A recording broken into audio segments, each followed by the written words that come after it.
ötesindeki dünyayı görmekti. Bir gün, Maviş ormanda dolaşırken, büyük bir ağacın kovuğunda, renkli tüyleri olan bir papağanla karşılaştı.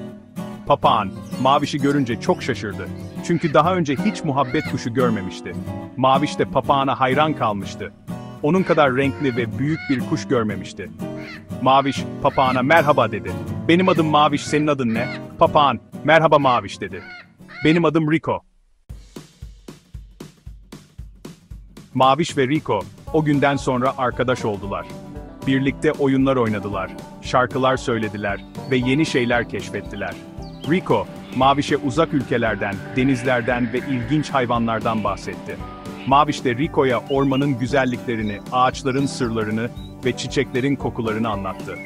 Maviş ve Rico'nun arkadaşlığı, diğer hayvanlar tarafından da çok beğenilmişti. Çünkü onlar, farklı türlerden olsalar da çok iyi anlaşıyorlardı. Herkes, onların bu güzel arkadaşlığına imreniyordu.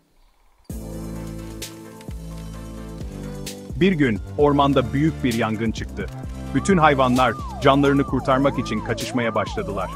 Maviş ve Rico da diğerleriyle birlikte kaçıyorlardı. Ancak, Maviş çok küçüktü ve çabuk yoruluyordu.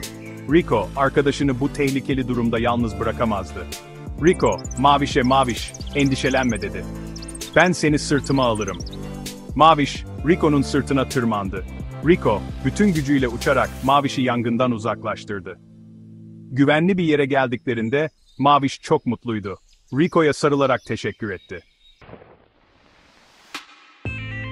Yangın söndükten sonra, Maviş ve Rico, diğer hayvanlarla birlikte ormanı yeniden inşa ettiler.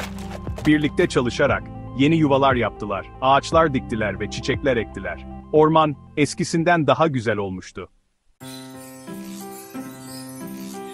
Maviş ve Rico'nun arkadaşlığı, bu zorlu süreçte daha da güçlenmişti. Onlar, birbirlerine her zaman destek oldular. Farklı türlerden olsalar da, gerçek birer dost oldular. Çünkü biliyorlardı ki, gerçek dostluk, farklılıkların ötesindedir. Maviş ve Rico, uzun yıllar boyunca birlikte yaşadılar. Ormanın en sevilen hayvanları oldular. Herkes, onların bu güzel arkadaşlığını örnek alıyordu. Maviş ve Rico, birbirlerine olan sevgi ve saygılarıyla tüm hayvanlara dostluğun önemini gösterdiler. Ve böylece, Maviş ve Rico'nun hikayesi, orman sakinleri tarafından nesilden nesile aktarıldı. Onların arkadaşlığı, sonsuza dek yaşadı.